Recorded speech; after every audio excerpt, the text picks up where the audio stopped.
Hi guys, வாங்க இந்த ட்ராமாவோட next எபிசோட்குள்ளே போகலாம். எபிசோட் ஸ்டார்டிங்லேயே நம்ம ஹீரோயினியுமே அவங்க அப்பா கிட்ட மன்னிப்பு கேட்கணுன்ற மாதிரி வந்திருப்பாங்க. அப்படி வரும்போது அவங்க அப்பாவுமே இருமா அப்படின்னு சொல்லிட்டு அவங்க பையன்கிட்ட ஃபஸ்ட்டு வீடியோ எடுக்க சொல்லியிருப்பாரு. இப்போ சொல்லு, அது எல்லாருக்கும் தெரியணும்ல அப்படின்ற மாதிரி சொல்லிட்டு தான் அவர் பொண்ணை மன்னிப்பு கேட்க சொல்லியிருப்பாரு. பட் நம்ம ஹீரோயின் மன்னிப்பு கேட்கணுன்னு இங்கே வந்து இல்லைல்ல. ஸோ இதை பார்க்குற நம்ம ஹீரோயினோட அண்ணியுமே இதெல்லாம் நல்லாவா இருக்குன்ற மாதிரி அவங்க ஹஸ்பண்ட் கிட்ட கேட்க செய்ய அவர் நீ அமைதியாரு அப்படின்ற மாதிரி கோவமாக சொல்லிட்டு இருக்காரு.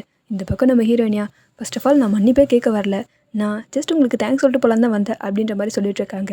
அண்ணனுமே வீடு ரெக்கார்ட் பண்ணிட்டு இருந்தவர் ஃபஸ்ட்டு அவருக்கு ஒன்றும் புரிய மாட்டேங்குது.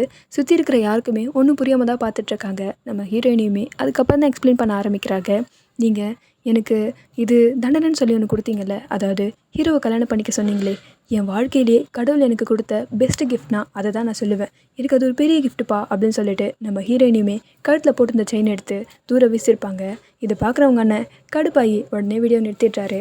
அதுக்கப்புறம் தான் நம்ம ஹீரோயினையுமே என்ன நடந்துச்சுன்னு சொல்லிட்டு அவங்க அப்பாவுக்கு எக்ஸ்பிளைன் பண்ண ஆரம்பிக்கிறாங்க. அந்த சுச்சுவேஷனில் கூட ஹீரோயினை விட்டுட்டு போகலப்பா, இவ்வளோ பிரச்சனையிலையுமே நீங்களும் என்னை கைவிட்டுட்டீங்க, ராகுலுமே என்னை கைவிட்டான், செத்தா கூட பரவாயில்லன்னு சொல்லிட்டு என்னை விட்டுட்டு போயிட்டான்ப்பா. ஆனால் ஹீரோ எனக்காக சாக்க துணிஞ்சிட்டான். அப்படிப்பட்ட ஒருத்தனை எப்படி என்னால் விட முடியும்? நீங்கள் வேணால் எனக்கு கல்யாணத்தை பண்ணி வச்சுருக்கலாம், அது உங்கள் விருப்பமாக இருக்கலாம். ஆனால் அந்த கல்யாணத்தை ஏற்றுக்கிட்டு வாழணுமா வேணாமான்றது என்னோட இஷ்டம் தானே. ஸோ நான் இந்த கல்யாணத்தை மனசார ஏற்றுக்கிறேன் அப்படின்ற மாதிரி சொல்ல, இதை பார்க்குற அவங்க அன்னிக்கும் சரி அவங்க அண்ணனுக்கும் சரி அவ்வளோ சந்தோஷமாக இருக்குது. பட் நம்ம ஹீரோன் அப்பாவுக்கும் சரி அவங்க பெரியண்ணனுக்கும் சரி செம்மகாண்டாக இருக்குது. இப்போ கூட நான் எதுக்கு இங்கே வந்தேன்னு தெரியுமாப்பா, உங்ககிட்டயும் அம்மாக்கிட்டேயும் ஆசீர்வாதம் வாங்கிட்டு போகணுந்தாப்பா நான் வந்தேன், மற்றபடி வேறு எதுக்கும் கிடையாது அப்படின்னு சொல்ல மனுஷன் டென்ஷன் ஆகிட்டு இருக்காரு. இதில் வேற இவ்வளவும் பேசிட்டு அவர் காலையில் இவ்வளோ போயிட்டுருக்கா, அவர் எப்படி ஆசீர்வாதம் பண்ணுவார்? கடுப்பாய் நவுந்து போயிட நம்ம ஹீரோயின் பரவாயில்லப்பா, நீங்கள் ஆசீர்வாதம் பண்ணலன்னா என்ன, நான் அம்மா கிட்ட ஆசீர்வாதம் வாங்கிக்கிறேன் அப்படின்னு சொல்லிட்டு அவங்க அம்மா ஃபோட்டோ கிட்ட போய் ஆசீர்வாதம் வாங்கிட்டு இருக்கா. அப்படி வாங்கினதுக்கப்புறம் பொதுவாக கல்யாணத்துக்கு அப்புறம் ஒரு பொண்ணை எப்படி வீட்டை விட்டு அனுப்பி வைப்பாங்களோ அதே மாதிரி தான் நானும் கிளம்புறேன்னு சொல்லிட்டு அரிசி எடுத்து வாசல்ல இருந்து அவங்க வீட்டு பக்கமாக கொட்டிட்டு போக கரெக்டாக அது அவங்க அப்பா மூஞ்சி மேலே அடிக்குது. அவரா செம்ம டென்ஷன் ஆகிட்டு இருக்காரு. பட் அவள் கிளம்பிடுறா. கட் பண்ண இந்த பக்கம் ஹீரோ அவங்க ஃப்ரெண்ட்ஸ் தான் வீட்டுக்கு கூட்டிகிட்டு வராரு. அப்படி கூட்டிகிட்டு வரும்போது இந்நேரம் ஹீரோயின் கண்டிப்பாக அவங்க அப்பா கிட்ட மன்னிப்பு கேட்டிருப்பாள், அவங்க வீட்டில் சேஃபாக போய் சேர்ந்துருப்பாள் அப்படின்ற மாதிரிலாம் சொல்லிட்டுருக்கு. என்னடா மச்சான் அக்கறை அதிகமாக இருக்கேன்ற மாதிரி ஃப்ரெண்ட்ஸ்லாம் கேட்டுட்ருக்காங்க. இதுக்கப்புறம் ஹீரோ நீங்கள் வரப்போகிறது கிடையாது அப்படின்ற மாதிரிலாம் சொல்லிட்டுருக்க. ஹீரோவுமே அது கூட நல்லது தான்டா, வராமல் இருக்கிறது தான் அவங்களுக்கு நல்லது அப்படின்னு பேசிக்கிட்டே வீட்டுக்கு வரும்போது அண்ணன் வந்துட்டாரு அப்படின்னு சொல்லிட்டு சின்ன தங்கச்சியுமே பார்த்து ரொம்ப சந்தோஷப்பட்டுட்டு இருக்க. ஹீரோ வந்திருக்காருன்னு சத்தத்தை கேட்டோடனே அவங்க சித்தி அவ்வளோ சந்தோஷப்படுறாங்க. பட் நம்ம ஹீரோட அப்பாவா அவனை அங்கேயே நிற்க வை அப்படின்னு சொல்லிட்டு ஹீரோ உள்ளே விடாமல் அங்கேயே நிற்க வச்சிட்றாரு. ஏன் இப்படி பண்ணுறீங்கன்ற மாதிரி அவங்களுமே வருத்தத்தோட வெளில வந்து பார்க்க செய்கிறாங்க. இருப்பா நான் போய் உனக்கு ஆர்த்திலாம் கொண்டு வரணும்ல அப்படின்னு சொல்லிட்டு போய் அவருக்கு ஒரு துப்பட்டா மாதிரி சால்வை எடுத்துகிட்டு வந்துட்டுருக்காங்க. ரெட் கலர் ஷால் மாதிரி இருக்குது. அதையும் எடுத்துகிட்டு வராங்கன்னு என்கிட்ட கேட்காதீங்க மக்களே, ஆனால் அதை தான் கொண்டு வராங்க. இது நான் போட்டு தான் உன்னுக்குள்ளே கூட்டிகிட்டு வருவேன் அப்படின்னு சொல்லிட்டு ஹீரோ ஒன் சைடாக ஒரு பொண்ணை லவ் பண்ணுறாள். அந்த பொண்ணையுமே வாமா ஹீரோ பக்கத்தில் வந்து நில்லு அப்படின்னு சொல்லிட்டு நிற்க வைக்க அவளுமே சிரிச்சிட்டே வந்து நிற்கிறா. கட் பண்ணால் இந்த பக்கம் நம்ம ஹீரோன் கரெக்டாக தெருக்கு வந்துட்டா போல இருக்குது. வந்தவளுமே என்ன சொல்லி உள்ள போகிறோன்னு யோசிச்சுட்டே வரும்போது அவள் பின்னாடி ஒரு எலி துரத்திட்டு வருது. அந்த எலியை பார்த்தவளா பயந்து ஐயோ எலி அப்படின்னு சொல்லிட்டு பயந்து போய் தான் வீட்டுக்குள்ளே போக பார்க்குறா. பட் தெரியாமல் நம்ம ஹீரோ பக்கத்தில் அந்த பொண்ணு நின்றுட்டுருப்பாள், அவளை தள்ளி விட்டு வந்து நின்றுட இவங்க என்னமோ அவன் துப்பட்டாவை அவளுக்கு போடுற மாதிரி தான் வந்திருப்பாங்க. ஆனால் தெரியாமல் நம்ம ஹீரோயின் தலையில் போட்டு விட்றாங்க. ஹீரோயினை பார்க்கும்போதே அவங்களுக்கு ஃபஸ்ட்டு ஷாக்காக இருக்குது. நீங்கள் என்ன பண்ணுறன்ற மாதிரி ஹீரோக்கும் அதே டவுட் தான் இருந்திருக்கும் போல இருக்குது. நீங்கள் இங்கே என்ன பண்ணுறீங்க, மன்னிப்பு கேட்டுட்டு உங்கள் அப்பா வீட்டுக்கு போகலையா அப்படின்ற மாதிரி கேட்டுட்ருக்க. இல்லை நான் போகலை அப்படின்ற மாதிரி சொல்ல இருங்க ஹீரோ நீங்கள் என்ன பண்ணிகிட்ருக்கா அப்படின்ற மாதிரி நம்ம ஹீரோட சித்தியுமே கேட்க, ஏன்னா நான் தான் ஹீரோட ஒய்ஃப், நான் இப்போ திரும்பி வந்துட்டேன், மனசார இந்த உறவை நான் ஏற்றுக்கிறேன் அப்படின்ற மாதிரிலாம் சொல்லிகிட்ருக்க. இவங்களுக்கு ஃபஸ்ட்டு ஒன்றுமே புரிய மாட்டேங்குது, என்னடா நடக்குதுங்க அப்படின்ற மாதிரி தான் ஹீரோட சித்தி பார்த்துட்ருக்க. என்னடி இவ ஷாக் மேலே ஷாக் கொடுத்துட்ருக்கா, ஃபஸ்ட்டு வேணான்னு சொல்லிட்டு போனால் இப்போ தான் இந்த வீட்டு மருமகன் வந்து நின்றுட்டுருக்கா அப்படின்னு சொல்லிட்டு ஹீரோட தப்பி வைஃப்மே சொல்லிகிட்ருக்காங்க. எனக்கும் அதான் புரியல அப்படின்னு சுருட்டு முடிக்காரி சொல்லிகிட்ருக்க. இப்படி பேசிகிட்டு இருக்கும்போதே நம்ம ஹீரோட சித்தி மயங்கி விட போயிடுறாங்க. எல்லாரும் அவங்கள தாங்கி பிடிக்க போக ஹீரோனியுமே பிடிக்க போகிறா. என்ன தொடாதன்ற மாதிரி அவங்களா கடுப்பாக ஏஞ்சி நின்றுட்டுருக்காங்க. ஹீரோனுக்கு இப்போ என்ன பண்ணுறதுனே தெரியல. இதெல்லாம் பார்க்குற நம்ம ஹீரோட அப்பா தானே இந்த உண்மையை சொல்ல வேணான்னு சொல்லியிருப்பாரு. ஸோ அவர் முதல்ல அவங்கக்கிட்ட மன்னிப்பு கேட்குறாரு. என்னை முதல்ல மன்னிச்சிருங்க, உங்கள் உடம்பு அப்போ சரியில்லைன்றதுனால எந்த உண்மையையும் உங்ககிட்ட சொல்லக்கூடாதுன்னு நான் தான் சொல்லியிருந்தேன்.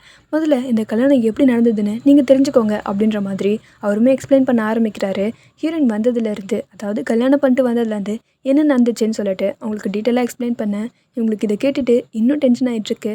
எப்படி வேணா இருக்கட்டும், இந்த கல்யாணத்தை என்னால் ஏற்றுக்க முடியாதுன்னு சொல்லிட்டுருக்கேன். நம்ம ஹீரோயின்லாம் அவங்க காலையே பிடிச்சிட்றா. நீங்கள் இப்படி சொல்லக்கூடாது. நான் என் மனசார தான் இந்த உறவை ஏற்றுக்கணும்னு நினைக்கிறேன் அப்படின்னு சொல்ல, நம்ம ஹீரோயின் பண்ணதெல்லாம் அவங்க கண்ணுக்கு ஞாபகம் வருது. நம்ம ஹீரோயின் எதுவுமே இன்டென்ஷனலாக பண்ணியிருக்க மாட்டா. ஆனால் இவங்களுக்கு அது எல்லாமே தப்பாக தானே புரிஞ்சிருக்கும். ஸோ அவங்களுமே இவளை எக்காரணத்து கொண்டும் இந்த வீட்டு மருமகளா நான் ஏற்றுக்க மாட்டேன், இவன் இந்த வீட்டுக்குள்ளே வரக்கூடாது அப்படின்ற மாதிரி சொல்லி நம்ம ஹீரோயினை தள்ளி விட்டுறவும் செஞ்சிடுறாங்க. நம்ம ஹீரோட அப்பா தான் அதை முதல்ல போய் தடுக்க செய்கிறாரு. என்ன பண்ணிகிட்ருக்கீங்க, இது உங்களுக்கே சரியா படுதா அப்படின்ட்டு கேட்க, என்னெல்லாம் இவளால் இந்த வீட்டு மருமகளை ஏற்றுக்க முடியாது அப்படின்னு சொல்ல, ஓ நீங்கள் அப்படி வரீங்களா அப்படின்னு பார்த்தா, இந்த பொண்ணு அவன் ஃபோர்ஸ் பண்ணி கல்யாணம் பண்ணியிருக்கிறான் அப்படின்னு பார்த்தா அவன் தானே குற்றவாளி, அவன் மேலே தப்பு இல்லையாண்ணா, அவனும் இந்த வீட்டுக்குள்ளே போகக்கூடாது, ஏன்னா அவள் ஏன் பிள்ளை, இதை நான் தான் சொல்லுவேன் அப்படின்ற மாதிரி அவர் சொல்லிடுறாரு. அதுவும் உண்மை தானே. ஸோ இப்போ அவங்களால ஒன்றுமே சொல்ல முடியாதுன்ற மாதிரி நின்றுட்டுருக்காங்க. ஸோ ஹீரோயின் உள்ளே போனால் தான் ஹீரோவும் உள்ளே போகணும், அவள் போகலனா அவனும் போகக்கூடாது. ஆனால் 2 பேரும் ஒன்றா உள்ளே போட்டோம், இல்லைனா நான் விட மாட்டேன் அப்படின்ற மாதிரி நம்ம ஹீரோட அப்பா சொல்லிட்டு நின்றுட்டுருக்க. இவங்களுக்கா இப்போ என்ன பண்ணுறதுனே புரியல. நீங்கள் என்ன சொன்னாலும் சரி, ஹீரோனை என்னால் ஏற்றுக்க முடியாது அப்படின்னு சொல்லிவிட்டு, ஓ அப்படின்னா எனக்கும் ஓகே, டேய் அப்போ நீ இந்த வீட்டில் இருக்கக்கூடாது, வெளில போ அப்படின்னு சொல்லிட்டு ஹீரோவை பிடிச்சி அவங்க அப்பா தள்ளி விட்டுடுறாரு. என்ன இது அப்படின்ற மாதிரி மற்றவங்களாம் பார்த்துட்ருக்க. ஹீரோவா அவங்க அப்பா பிடிச்சி தள்ளி விட்டதில் மனுஷன் கொப்புன்னு கீழே விழுந்துடுறாரு. ஹீரோயின் தான் போய் இப்போ அவனை தூக்கவும் முடியாதுன்ற மாதிரி என்ன பண்ணுதுன்னு தவிச்சு நின்றுட்டுருக்க. அவள் வீட்டாளுங்க தான் அவனை தூக்க வந்துட்டுருக்காங்க. யாரும் அவனை தொடக்கூட கூடாது, தள்ளிப்போங்க அப்படின்னு சொல்லிட்டு வீட்டில் இருக்க எல்லாரையுமே அவங்க அப்பா தள்ளி போக சொல்லிட்டுருக்காரு. இதை பார்க்குற சித்திக்கு மனசு கஷ்டமாக தான் இருக்குது. பட் இருந்தாலும் என்ன பண்ணாலும் நான் ஒத்துக்க மாட்டேன் அப்படின்ற மாதிரி அவங்க நின்றுட்டுருக்காங்க. பட் இவருமே இங்கே பாருங்கள், நான் தப்புன்னு சொல்ல கிடையாது, ஆனால் இவன் பண்ணது தான் பெரிய தப்பு. இவன் தானே இந்த பொண்ணை கல்யாணம் பண்ணி கூட்டிகிட்டு வந்தான், அப்போ கண்டிப்பாக அந்த பொண்ணு இந்த வீட்டில் தான் இருப்பா, அதுவும் அந்த பொண்ணு விருப்பப்படி இருக்க செய்கிறா, என்னால் ஒன்றும் பண்ண முடியாது அப்படின்ற மாதிரி கோவப்பட்டவர் சொல்லிட்டுருக்காரு. இந்த பக்கம் இவளுக்கு என்ன பண்ணதுன்னு தெரியல. ஹீரோக்கு வேற தலை அடிபட்டதில் செம்மையாக தலை வலிக்குது போல இருக்குது. அவன் தலையை பிடிச்சிட்டு உக்காண்டான், எதாவது பண்ணுங்கடா அப்படின்ற மாதிரி மற்றவங்க தான் பார்த்து ஃபீல் பண்ணிகிட்ருக்காங்க. இதுக்காக இதுக்கு ஹீரோக்கு தண்டனை கொடுக்கணும், பாவம் இல்லை உள்ளே கூட்டுக்கலாமேன்ற மாதிரி ஒருத்தர் சொல்லிகிட்ருக்காங்க. என்ன சொன்னாலும் சரி நான் ஒதுக்க மாட்டேன் அப்படின்னு சொல்லிட்டு அவங்க நின்றுட்டுருக்க. அப்பன்னு பார்த்து செம்மையாக மழை பெய்ய செய்யுது. இப்போன்னு பார்த்தா இந்த மழை வரணுமான்ற மாதிரி மற்றவங்களும் பார்த்துட்ருக்கேன். அண்ணனுக்கு ஆல்ரெடி உடம்பு சரியில்லை, தலையில் வேற அடிபட்டுருக்குல்ல, இப்போ ஆப்ரேஷன் வேறு பண்ணிட்டு வந்திருக்காரு, இப்படி தண்ணியெல்லாம் படக்கூடாது, அதுக்காக வச்சு உள்ளே கூப்பிடுங்க அப்படின்னு சொல்லிட்டுருக்கேன். இதை பார்க்குற ஹீரோ ஒன்றை லவ் பண்ணுற பொண்ணுமே, ப்ளீஸ் தயவு செஞ்சு உள்ளே கூப்பிடுங்க ஹீரோவை அப்படின்னு எல்லாரும் கெஞ்சிட்ருக்காங்க.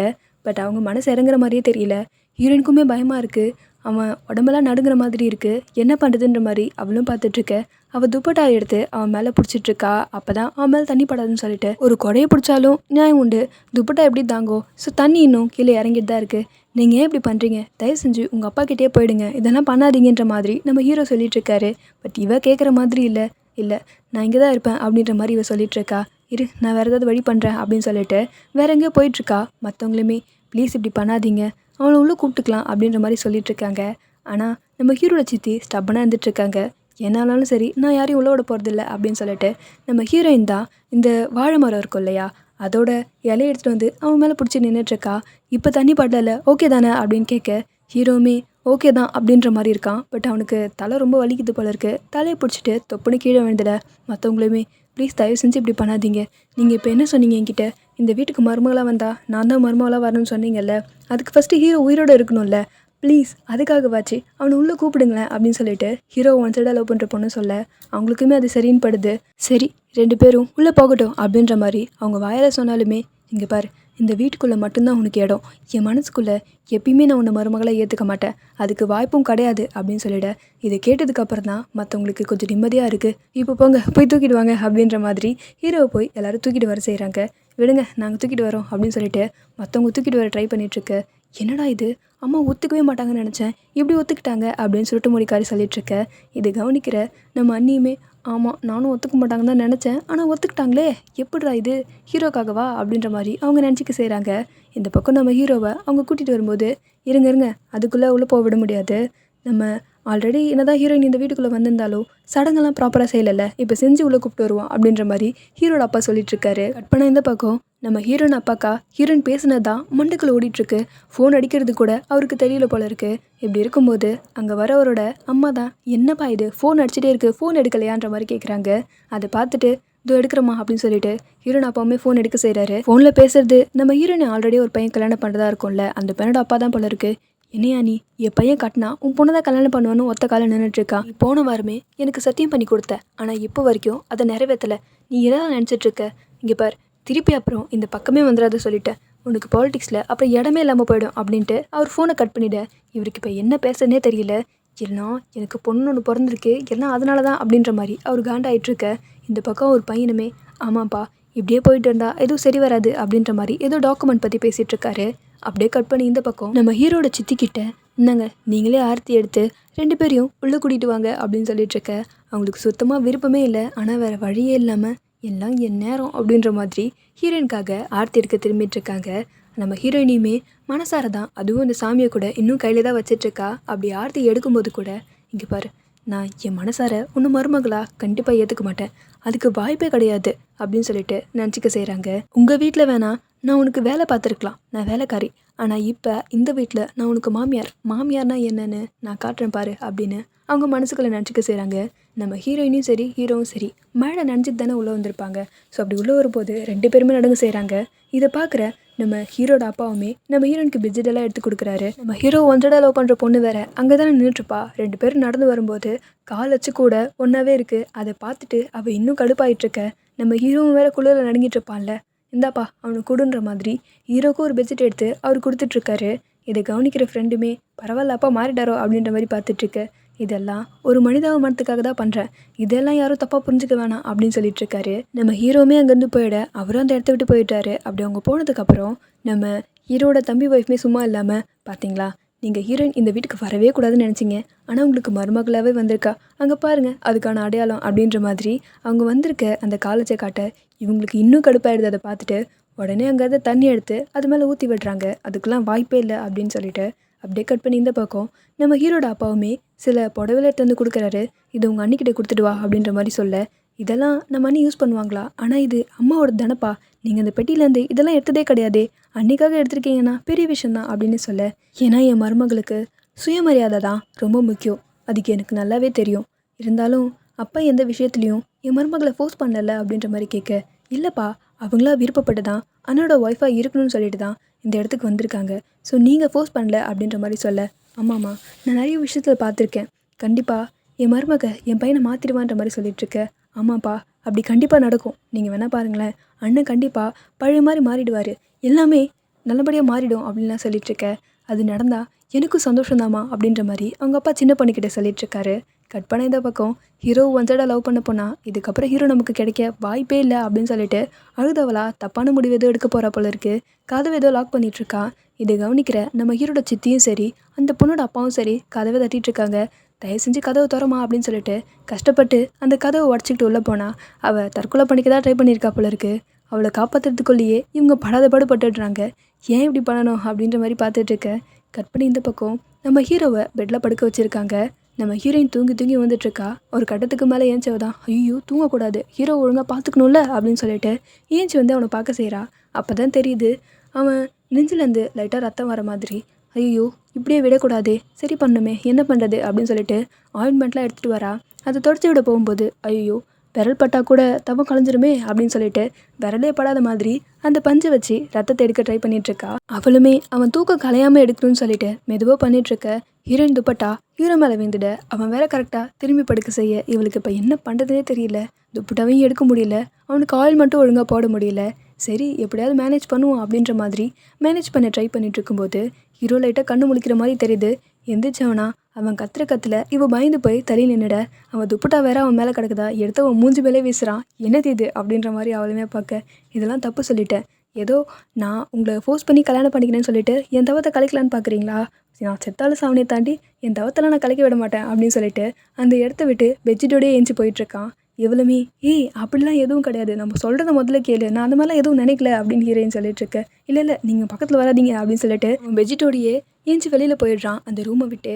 இவளுக்கா இதை பார்க்கும்போது செம்மையாக கடுப்பாகுது. என்னை பார்த்தா இவனுக்கு எப்படி தெரியுதுன்னே தெரில, பாரு அந்த பெட்ஷீட்டை எப்படி பிடிச்சிட்டா போகிறான் பாரு, எனக்கு ஏதோ உன்னை பிடிச்சி கல்யாணம் பண்ணிக்கிட்ட மாதிரி ரொம்ப ஊராக தான் சீனை போடுறான். இருடா உனக்கு ஒரு நாள் இருக்குது அப்படின்ற மாதிரி இவன் மனசுக்குள்ளே அவனை வறுத்து எடுத்துகிட்ருக்கா. அப்படியே கட் பண்ணி இந்த பக்கம் நம்ம ஹீரோட சித்தியை தான் காட்டுறாங்க. அவங்களுமே இவன் அடங்குற மாதிரி தெரியல. பலான்னு ஒரு அறை விட்டதுக்கு அப்புறம் தான் அமைதியாக உட்காரவே செய்கிறா. என்ன நீ என்ன நினச்சிட்டு இருக்கோம் மனசில், உயிர்னா உனக்கு அவ்வளோ ஈஸியாக போச்சா, ஏன் இப்படி தப்பான முடிவு எடுத்த அப்படின்னு கேட்க, என்னால் ஹீரோவை இன்னொரு பொண்ணுக்கு விட்டு கொடுக்க முடியல, என்னால் அதை பார்த்துட்டு நிம்மதியாக இருக்க முடியல, என்னால் வாழ முடியும்னே தோணலை, அதான் செத்துலான்னு முடிவு எடுத்துட்டேன்ற மாதிரி சொல்ல, நீ எதுக்கு சாகணும், இங்கே பார் நீ தான் என் வீட்டு மருமக, என்ன ஆனாலும் சரி நீ தான் என் வீட்டு மருமக, அவளை என்னால் கண்டிப்பாக மருமகளை ஏற்றுக்க முடியாது, எனக்கு 1 வாரம் டைம் கொடு, ஒரே வாரம், அவள் இந்த வீட்டை விட்டே போயிடுவா. அப்படின்னா நீங்கள் என்ன சொல்ல வரீங்க அப்படின்னு சொல்லிட்டு அந்த பொண்ணோட அப்பாவுமே அவங்கள பார்த்து கேட்டுட்ருக்க. அப்படியே கட் பண்ண மறுநாள் நம்ம ஹீரோயின் கனவு கண்டுட்டு இருந்துருவா போல இருக்கு. அதுவும் அவங்க அம்மா இருக்கிற மாதிரி. அந்த கனவு காணும் போதே யாரோ முதல்ல தண்ணியை ஊற்றிடுறாங்க. யாரா அது அப்படின்னு சொல்லிட்டு இவ கடுப்பாக எழுந்திரிக்க, மேடம் உங்கள் வீட்டில் உங்களை எப்படி எழுப்புவாங்கன்னு எனக்கு தெரியாது, ஆனால் இந்த வீட்டில் லேட்டாச்சுன்னா நாங்கள் இப்படி தான் எழுப்புவோம் அப்படின்னு சொல்லிட்டு நம்ம ஹீரோட தம்பி ஒய்ஃப்மே சொல்லிட்டுருக்க. அதுக்காக இப்படியா எழுப்புவீங்க? ஓகே, நான் எல்லாத்துக்கும் கொஞ்சம் மென்டலாக ப்ரிப்பேர் ஆக வேணாமா அப்படின்ற மாதிரி ஹீரோயின் பேசிகிட்டு இருக்கும்போது அந்த இடத்துக்கு வர ஹீரோனோட மாமியாருமே, ஏம்மா நீ அந்த வீட்டில் இருக்கும்போது எப்படி வேணால் இருந்திருக்கலாம், ஆனால் இது என் வீடு, என் வீட்டில் என் வீட்டு மருமக எப்படி இருக்கணும்னு சொல்லணும், அப்படி தான் இருக்கணும் அப்படின்ற மாதிரி அவங்க சொல்லிட, இதோட நமக்கு இந்த எபிசோடை முடிக்க செய்கிறாங்க. நெக்ஸ்ட் எபிசோட் சீக்கிரமாக பார்க்கலாம் மக்களே. Okay, tata, bye bye.